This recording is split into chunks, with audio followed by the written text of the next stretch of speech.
Existem alguns poucos personagens da nossa cultura pop que influenciaram tanto o cenário de uma década quanto John Rambo.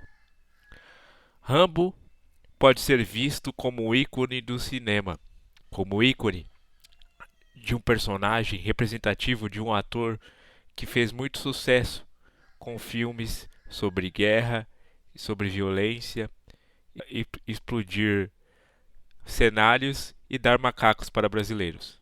Mas, muito antes de ser um herói sanguinário de ação, John Rambo era um personagem muito mais camaleão que isso, porque tinha muitas outras camadas que só o seu criador podia trazer à tona.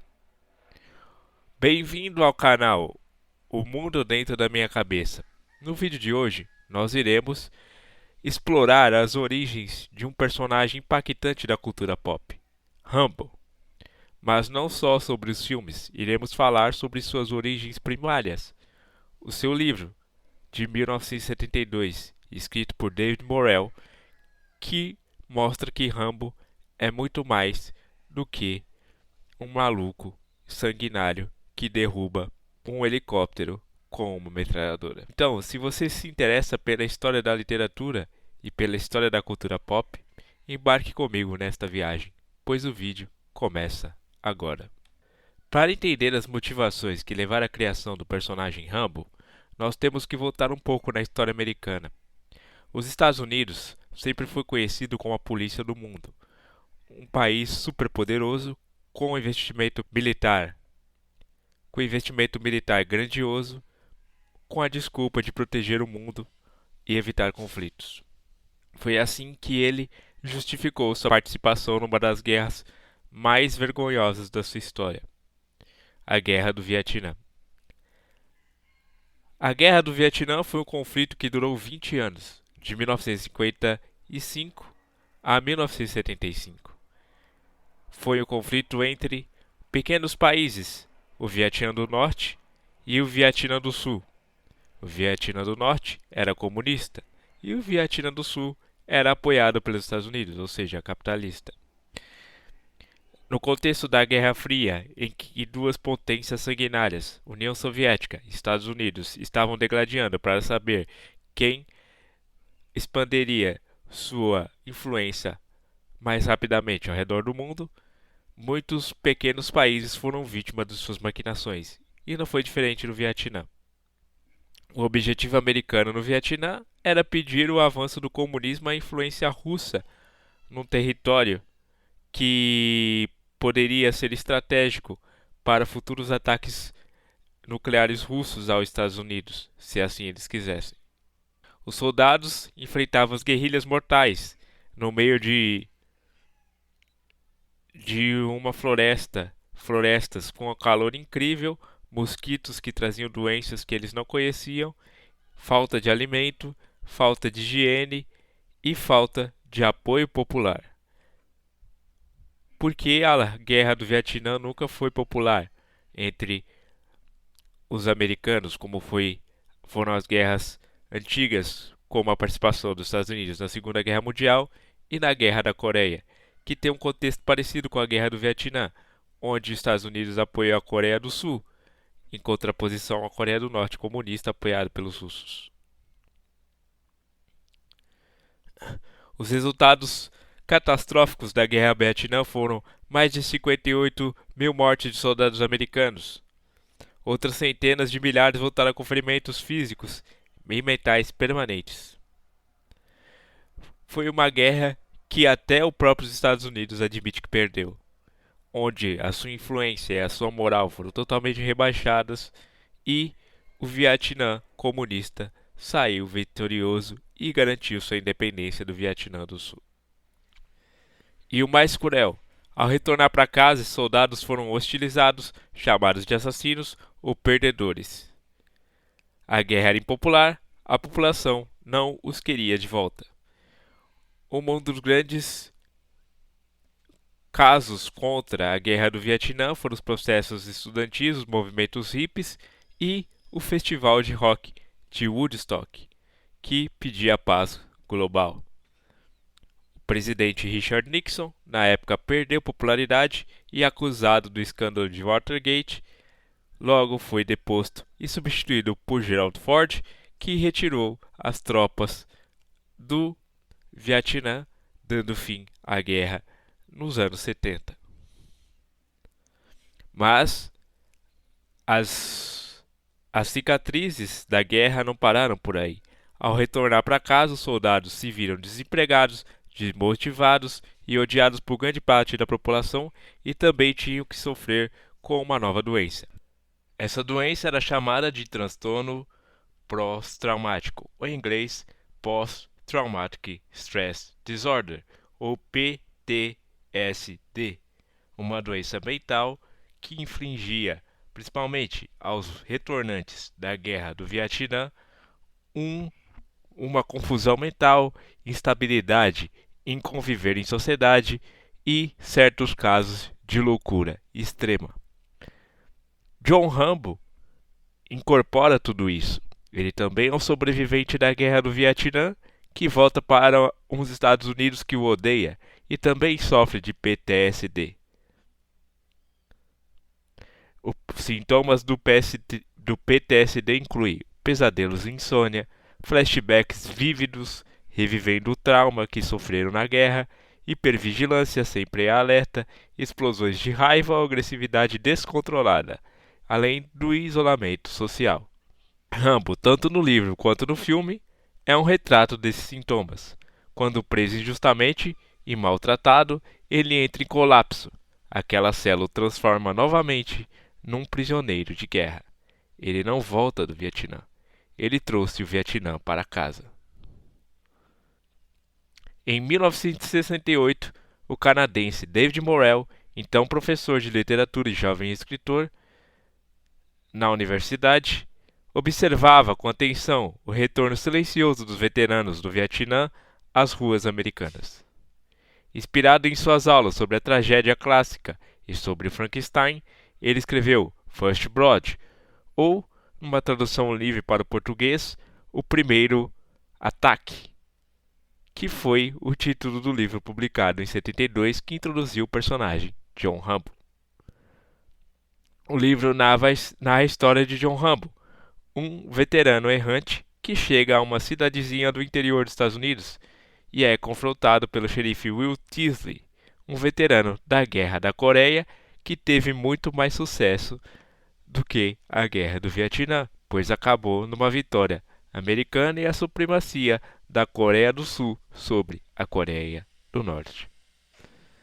Durante o livro, Will Teasley provoca Rambo, o trata mal, o vê como um perigo para sua sociedade pacata de sua pequena cidade, o vê como encrenqueiro, arruaceiro, mendigo, e quer que ele vá embora da sua cidade a todo custo. Mas John Rambo está cansado de ser tratado daquele jeito. Ele quer respeito, quer ser reconhecido como um herói americano, como um cara que sacrificou tudo pela sua pátria, e não vai embora da cidade de Teasley. Ao contrário, o encara, vai preso, tem o seu ataque de transtorno pós-traumático e se rebela, foge da cadeia e enfrenta o exército de Teasley e o exército americano como um homem só, como produto daquilo que eles criaram. Ao contrário do que muitos pensam, Rambo não é o herói da história, nem Teasley é o vilão. São ambos os retratos de dois veteranos. Um veterano que é benquisto, pois teve sucesso, e outro que é pisoteado pela sociedade que ele jurou defender. Ambos têm fantasmas. Teasley tem o fantasma da guerra, tem o fantasma de ter sido fracassado pós a guerra, pois apesar de suas inúmeras medalhas, ainda é um xerife numa cidadezinha que ninguém liga. E Rambo tem o seu fracasso. Ele não é ninguém, ele é um fantasma. Ninguém o enxerga. Ele nem mesmo tem o pequeno respeito que Teasley tem na sua comunidade. Ele não tem nada. A única coisa que ele tem é seu corpo treinado para matar. E é isso que ele faz. Diferentemente do filme, no livro, John Rambo mata. Enquanto no filme ele mata só um personagem acidentalmente, no livro, John Rambo mata mais pessoas do que eu consigo contar. E faz isso conscientemente. Faz isso porque quer vingança pelo jeito que foi renegado pelo país que jurou defender. Por falar no filme, o filme First Blood foi lançado em 82, roteirizado por Sylvester Stallone e mudou vários elementos da obra original. Stallone não gostava que Rambo era um assassino. Ele queria que Rambo fosse um herói porque combinava com o estilo de Hollywood. As principais diferenças entre o livro e o filme são: no livro, Rambo mata, como disse, diversas pessoas. No filme, ele não mata ninguém diretamente, só um personagem por acidente. O final do livro difere muito do filme. Não darei spoiler no livro, mas, já que o filme é antigo e conhecido, no final do filme, Rambo sai como herói. Pelo menos para o seu ex-comandante. Sai como compreendido pelo público. No livro, pode não ser tanto assim. O livro é mais psicológico e sombrio, com capítulos alternando entre Rambo e Tisly. O filme foca mais na ação.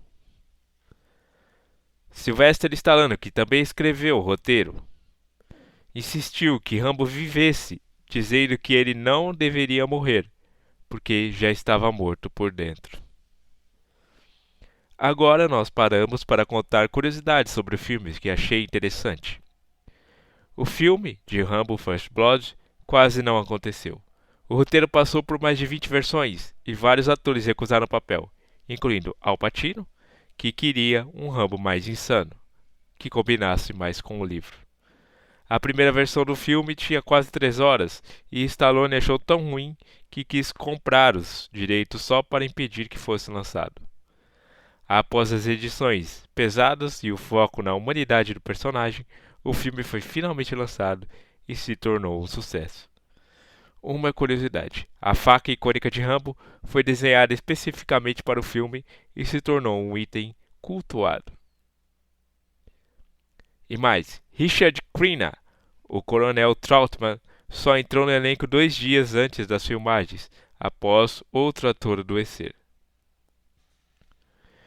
O nascimento de um império chamado Rambo. O sucesso do filme First Blood levou à criação de uma verdadeira franquia. Os filmes seguintes, especificamente Rambo 2, A Missão de 1985, deixaram de lado a crítica social para focar na ação exagerada, patatônica, patriótica e explosiva. E assim, Rambo virou um ícone cultural.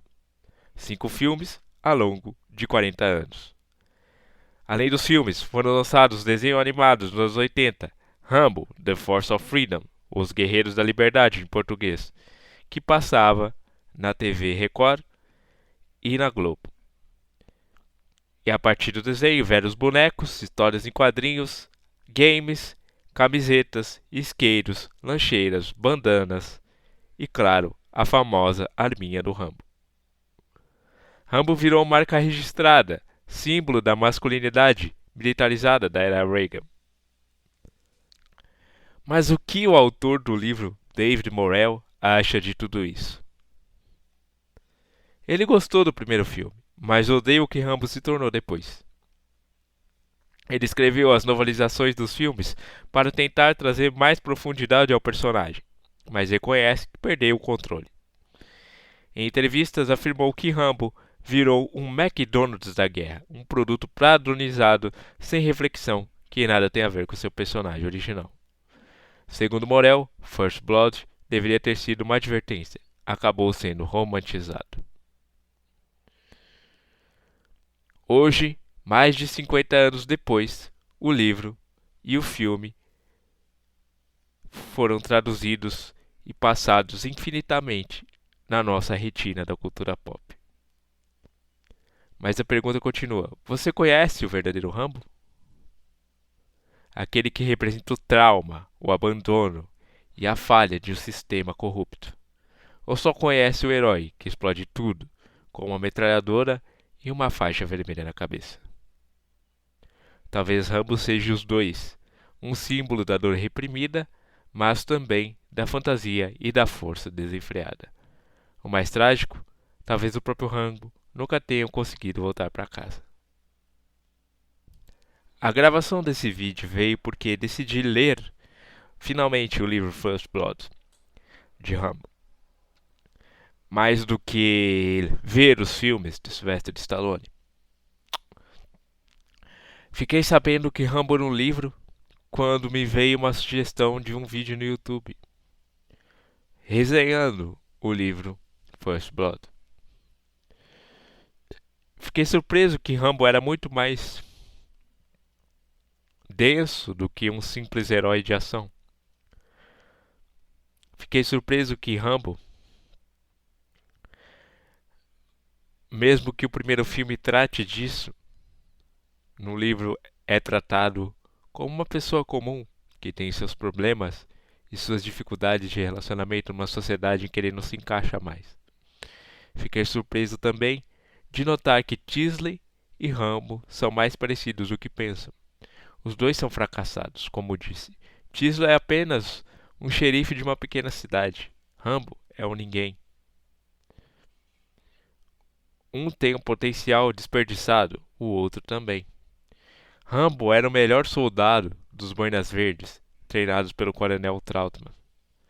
Todas as suas habilidades, por mais especiais que fossem na guerra, na sociedade comum, não serviram.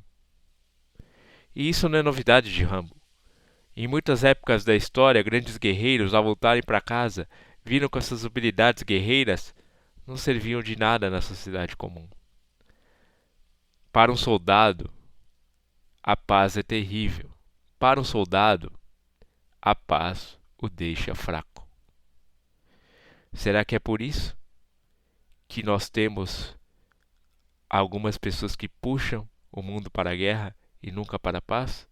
Porque precisam da guerra para sobreviver, tanto os vendedores de armas quanto os grandes capitães e soldados. Será que a paz um dia é alcançável?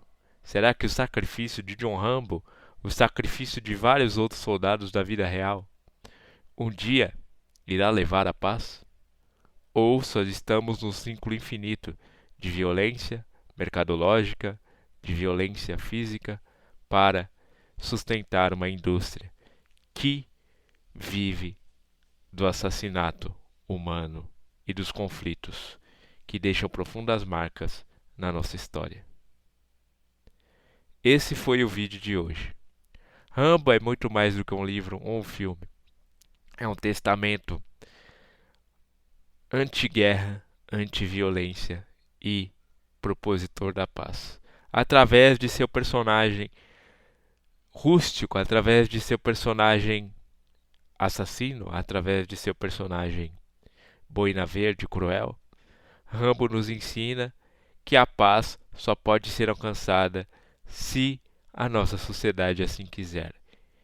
Se a guerra parar de ser um mercado e se a guerra parar de ser o centro das atenções do mundo.